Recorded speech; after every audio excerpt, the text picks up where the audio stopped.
News India channel में आपका हार्दिक स्वागत है। आज हम भारत की राजधानी दिल्ली के नाम बात कर रहे हैं इस समय कनॉट प्लेस से, और हमारे बीच ऐसे शख्सियत हैं जिन्हें मजदूरों का मसीहा कहा जाता है और कहा ही नहीं जाता। वाकई में ही उन्होंने जो मजदूरों के लिए जो कार्य किए हैं वो किसी से छुपे हुए नहीं हैं। हमारे बीच में है शिव गोपाल मिश्रा जी। सर, आपका इस न्यूज चैनल पर जो भी वक्ता ने कहा वो उसकी अपनी राय है, जिसकी पुष्टि नेशन न्यूज इंडिया नहीं करता। धन्यवाद। सर, आपका नेशन न्यूज इंडिया चैनल में आपका हार्दिक स्वागत है। थैंक यू भैया। सर, आप लगातार 2004 से पेंशन के लिए आप लड़ाई लड़ रहे हैं कि जो ओल्ड पेंशन और जो एनपीएस जो सरकार लेके आई है सर, इन दोनों के अंदर क्या अंतर है सर? एनपीएस से क्या नुकसान है, ओल्ड पेंशन से क्या फ़ायदा है? देखिए, जो 2004 जनवरी से 2000 ये जो नई पेंशन स्कीम लाने का काम हुआ, एक सरकारी आदेश निकाल करके, पहली बात तो वो पूरे तौर पे अवैधानिक था और इस तरीके से आदेश को निकालना नहीं चाहिए था। लेकिन सरकार ने ये प्रचार करके कि इससे करोड़ों रुपए का फ़ायदा होगा, लोगों को रिटायरमेंट के समय लाखों की पेंशन मिलेगी, उन्होंने एक ऐसा प्रचार किया, दुष्प्रचार किया, जिससे कि लोगों ने जो है वो सोचा कि शायद इससे बहुत फ़ायदा होने वाला है। हालांकि हम लोगों ने उसी समय इसका विरोध किया था कि ये स्कीम जो है वो जुआ की स्कीम है, इसमें पैसा जो है वो मार्केट में लगाने की बात हो रही है और NSDL जैसा ऑर्गेनाइजेशन को दिया जा रहा है जिसमें हर्षद मेहता जैसे लोग थे, तो वो कर्मचारियों के साथ न्याय करेगा, ये तो हम लोगों को विश्वास ही नहीं था। तो इसीलिए हम लोगों ने इसका विरोध किया था। अब इस नई पेंशन स्कीम में दो नुकसान सबसे बड़े हैं। एक तो ये है कि 10% हमारी तनख्वाह से काटा जाता है हर कर्मचारी की, और जो है वो हमारे जो सरकार है वो भी जो है वो इसमें जो है वो करीब 14% देने का काम करती है। तो जो अभी ओल्ड पेंशन स्कीम में लोग हैं उनको कुछ पैसा उनका काटा नहीं जाता है और उनको सरकारी खजाने से पेंशन मिलती है। तो मूल फर्क तो यही है कि ये कंट्रीब्यूटरी पेंशन स्कीम है और वो वाली जो है वो नॉन कंट्रीब्यूटरी पेंशन स्कीम है। उसमें इस बात की श्योरिटी है कि जब आदमी रिटायर होगा तो उसको जो उसकी तनख्वाह है जिस पर से रिटायर हो रहा है तो उसको अपने बेसिक पे का आधा जो है वो पेंशन मिलेगी। यहाँ पर पैसे को जो है फंड मैनेजर्स इन्वेस्ट करेंगे, बाजार का भाव गिर गया तो आदमी को कुछ भी नहीं मिलेगा, बढ़ता हुआ तो दिखाई नहीं पड़ता। शुरू में लोगों को कहा गया 11% इंटरेस्ट मिलेगा, आज की तारीख में तो जो NPS का रेट आ रहा है वो 3% या 3.6% आ रहा है, और में भी बढ़ने के बजाय गिरने की संभावना है। अभी जो लोग रिटायर हो रहे हैं पुरानी पेंशन नई पेंशन स्कीम वाले, उनकी हालत ये हो गई है कि 30,000 रुपये तनख्वाह वाला रिटायर हो रहा है, उसको 516 रुपये पेंशन मिल रही है। इसी तरीके से रनिंग स्टाफ रिटायर हो रहा है, जिसको 56,000 रुपये तनख्वाह पर रिटायर हुआ है, उसको 2,826 रुपये पेंशन मिल रही है। किसी को 200 रुपये पेंशन, किसी को 1,000 रुपये पेंशन, किसी को 2,000-3,000 रुपये पेंशन।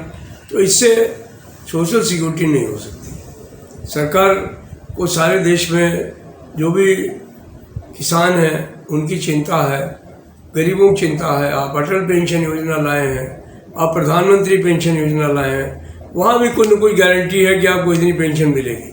लेकिन नई पेंशन के अंतर्गत सरकारी कर्मचारियों को कोई भी इस बात का जो है वो नहीं है कि उसको जो है वो इतनी पेंशन गारंटीड रूप में जरूर मिलेगी। लेकिन सर, सरकार वही तो कह रही है सर, अगर आपको ओल्ड पेंशन दी जाती है तो सरकार आर्थिक रूप से काफ़ी डाउन हो जाएगी, दिवालिया घोषित हो जाएगी। लेकिन सर, आप सरकार की बातों को क्यों नहीं मान रहे हैं? सरकार की बात को इसलिए नहीं मान रहे हैं, जो सरकार कह रही है वो सरासर झूठ बोल रही है और हमने उनके झूठ को प्रूव करने का काम किया है। उनको ये बात कही है कि आप हमारा 10% भी बर्बाद कर रहे हैं, पता नहीं कहाँ जा रहा है। और आप अपना 14% भी बर्बाद कर रहे हैं जो आप हमारे खाते में डाल रहे हैं, तो ये ना तो हमारे लिए अच्छा है सरकारी कर्मचारी के लिए और न ही सरकार के लिए अच्छा है। सरकार को चाहिए कि वो अपना 14% भी बंद करे, हमारा 10% भी बंद करे, और वो अगर इतने पैसे में ही चाहें तो निश्चित तौर पर पुरानी पेंशन हमारे साथियों को मिल सकती है जो 2004 के बाद भर्ती हुए हैं। उनको कुछ अपने बजट से, अपने खजाने से कुछ भी खर्चा नहीं करना पड़ेगा एक्स्ट्रा, इतने पैसे में ही पुरानी पेंशन बहाल हो सकती है। और ये बात हम लोगों ने जो जब भी उन्होंने मीटिंग के लिए बुलाया है, ये बात हमने उनको बताने का काम किया है और आंकड़ों के साथ बताने का काम किया। सर, आप सरकार को झूठा साबित कर रहे हैं और सरकार की विदेशों में वाहवाह हो रही है, और सर आप कह रहे हैं कि सरकार जो हमारा 10% मतलब इस तरीके से गलत तरीके से इस्तेमाल कर रही है।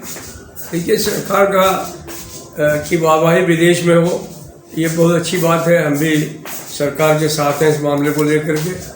सरकार में अगर वाहवाह हो रही है तो मोदी जी की वाहवाह हो रही है, इसलिए कि उनकी वाक्पटुता है, स्पष्टता है, वो उन्होंने अपनी एक जगह बनाई है देश में भी और विदेश में भी, तो इसलिए ऐसा हो रहा है। सरकार के जो इस लेवल के कार्य हैं उन पर कोई विदेश में चर्चा नहीं होती, और विदेश में तो पहले से ही इस तरीके की स्कीमें लागू हैं जैसे हमारी नई पेंशन स्कीम है। फ़र्क सिर्फ इतना है कि विदेशों ने एक न एक सेफ्टी नेट दिया है अपने कर्मचारियों को। जब भी कभी घाटा होता है पेंशन में तो उस सरकारी बजट से उसको वो पूरा कर देते हैं, तो कभी भी उनको आधी पेंशन से कम मिलने का काम नहीं होता। दूसरी बात यह है कि तमाम देश ऐसे हैं जिनमें कि शिक्षा और स्वास्थ्य ये वहाँ की सरकार या वहाँ के जो इंश्योरेंस के कंपनियाँ हैं उनके जिम्मे है, तो इसलिए उन लोगों को इसकी कोई प्रॉब्लम नहीं होती है। लेकिन जैसे वेनेजुला है, जैसे अर्जेंटीना है, जैसे ब्राज़ील है, इन सब जगहों पर ये पुरानी पेंशन स्कीम लाई गई, लेकिन जब उन्होंने देखा कि इससे घाटा हो रहा है, सरकारी कर्मचारियों को नुकसान हो रहा है, तो कई जगह पर हड़तालें हुई और कई जगह बगैर हड़ताल के ही जो है उन्होंने पुरानी पेंशन को बहाल कर देने का काम किया। तो ये सवाल विदेश और देश का नहीं है, ये सवाल इस देश के उन सरकारी कर्मचारियों का है जो अपनी जान दे करके रेलवे में, विशेष तौर पर मैं कहूँगा कि हर साल 400-500 लोग अपनी जान देते हैं इस भारतीय रेल को चलाने में। अभी कोविड में 3000 से ज़्यादा लोगों ने अपनी जान दे दी ऑपरेशंस के करते हुए, मेंटेनेंस करते हुए। तो जो लोग इतने मेहनत कश लोग हैं उनको अगर हम सरकारी खजाने से पेंशन नहीं दे सकते तो क्या फ़ायदा है। लेकिन सर आपने 10 अगस्त को रामलीला मैदान में एक विशाल धरना प्रदर्शन की बात की और आप सरकार को झुकाने के लिए आपने अपील किए कि हम रामलीला मैदान से संसद मार्ग तक पैदल मार्च करेंगे। हमने ये बात 21 जनवरी को जब दिल्ली में हम लोग तमाम साथी इकट्ठा हुए, 36 संगठन के लोग थे जिनमें कि तमाम केंद्र सरकार के जो कर्मचारी हैं एनजेसीए के बैनर में इकट्ठा हैं। उनमें रेलवे के लोग हैं, पोस्टल के लोग हैं, डिफेंस के सिविल एम्प्लॉइज़ हैं, इनकम टैक्स के लोग हैं, सेंट्रल सेक्रेटरीट के लोग हैं, राज्य कर्मचारी हैं, तमाम जो है हमारे जो है वो शिक्षक हैं, हर स्तर के कॉरपोरेशन से लोग हैं जिनको पेंशन मिलती है। इन सब ने एक मंच पर आकर के मन बनाया है कि भाई ये अब तो सामने आ गया है कि ये पुरानी पेंशन जो है वो ही हमारा सहारा है और नई पेंशन स्कीम जो है वो नो पेंशन स्कीम है। तो ऐसी स्थिति में हमारे पास में लड़ने के अलावा कोई विकल्प नहीं था। तमाम लोगों ने, लाखों लोगों ने पिटीशन भेजा हमारी राष्ट्रपति जी को। उसके बाद में मसाल जुलूस हुए, राज्यों पर प्रदर्शन हुए, जिलों पर प्रदर्शन हुए। अब ये पड़ाव आ गया है 10 अगस्त को जो है यहाँ पर भी प्रदर्शन होगा, दिल्ली में भी रामलीला मैदान में। और हम सरकार से टकराव नहीं चाहते हैं, हमारा कोई उनसे राजनीतिक झगड़ा भी नहीं है। हम ये उनसे सिर्फ अपील करते हैं कि आप जो है वो सरकारी कर्मचारियों को पुरानी पेंशन बहाल कर दीजिए। डिफाइंड जो पेंशन सिस्टम था उसके अंदर जो लाभ मिलते थे वो हमको दे देने का काम कर दीजिए। बाकी हमारा कोई सरकार से लड़ाई नहीं है, झगड़ा नहीं है। वो कर देंगे तो अच्छी बात है, अदरवाइज 10 तारीख को हम लोग आने वाले समय के लिए कुछ और आंदोलन को आगे बढ़ाने का काम करेंगे और सशक्त आंदोलन कराने का काम करेंगे। क्या 10 तारीख को सर जो स्टेज होगा, क्या उस पर पॉलिटिशियन या राजनीतिक नेता भी अवेलेबल होंगे? नहीं, बिल्कुल नहीं होंगे। राजनीतिक आंदोलन नहीं है, ये सिर्फ विशुद्ध रूप से सरकारी कर्मचारियों का आंदोलन है। वहाँ हम किसी भी राजनीतिक नेता को इस पर करने नहीं देंगे। और हमने आंदोलन को हमेशा ही एक जो है वो गैर राजनीतिक रूप से चलाने का काम किया है, तो हम कभी इसकी कल्पना भी नहीं कर सकते हैं कि इसको हम राजनीतिक स्वरूप लेने देंगे। तो टोटल लगभग अंदाजा कितना है कि कितने यहाँ पब्लिक इकट्ठी हो सकती है रामलीला मैदान में? मुझे लगता है कि 1 लाख से ज़्यादा लोग जो हैं वो राज्यों से और केंद्र से मिला करके वहाँ पर आएंगे और वो सब अपनी जो पुरानी पेंशन है उसकी बहाली की डिमांड लेकर के आएंगे। उनका कोई राजनीतिक जो है वो एजेंडा नहीं होगा। बहुत